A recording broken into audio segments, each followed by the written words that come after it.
you either just picked up a new camera or you're interested in exploring manual mode. I promise you it's not as scary and intimidating as it sounds.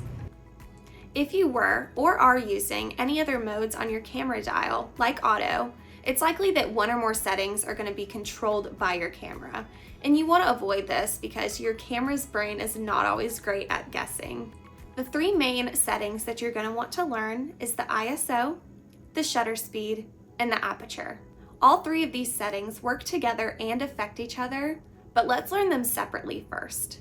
So let's head outside and grab our camera. Let's start with the ISO. Your ISO controls how sensitive your camera is to light, meaning it adjusts how light or how dark your photo is going to be. On a very bright and sunny day, an ISO of 100 will likely be perfectly exposed. But as the light dims, like at sunset, or if you move indoors, you're going to need to increase your ISO to get a well-lit shot. Where I am right now, it is pretty sunny outside, but I am standing in the shade. So I'm probably going to need to bump my ISO up just a little bit to probably about 200. So here's your quick ISO tip to remember. If your photo is too dark, try increasing your ISO. And if your photo is too bright and overexposed, lower your ISO. Next up, let's talk about shutter speed. Shutter speed is the amount of time that your camera's shutter is open to expose a picture. But what does this mean?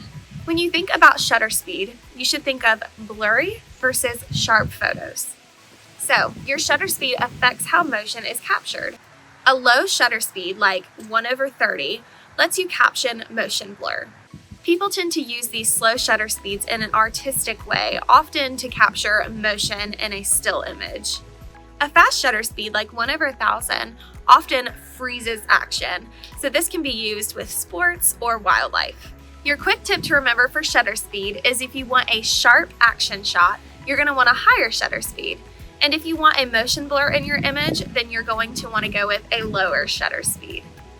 Finally, we've got aperture, which controls the size of the opening in your lens, which can determine the depth of field in your photos. A wide aperture, like f1.8, gives you a shallow depth of field, meaning you have a blurry background and a sharp subject. A narrow aperture, like f16, keeps the majority of the image in focus, giving you more detail throughout the entire frame. Your quick tip to remember for aperture or f-stop is that a lower f-stop gives you that blurry background and sharp subject, and that a higher f-stop has all of your image in detail. Now that we've learned these three settings separately, you have to remember that they all work together and affect each other. So if you adjust one setting, you may have to adjust the others to accommodate for that. For example, if you increase the shutter speed to freeze action, your photo might get too dark. So you'll need to raise your ISO to compensate, or adjust your aperture to let in more light. The best way to determine your settings as they work together is to consider your most prioritized setting first. Don't stress over perfecting manual mode immediately. It'll definitely take practice and muscle memory.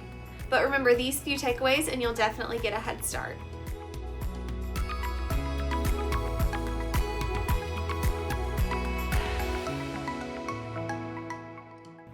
Thanks for watching. I hope that you found this video super helpful, and happy shooting.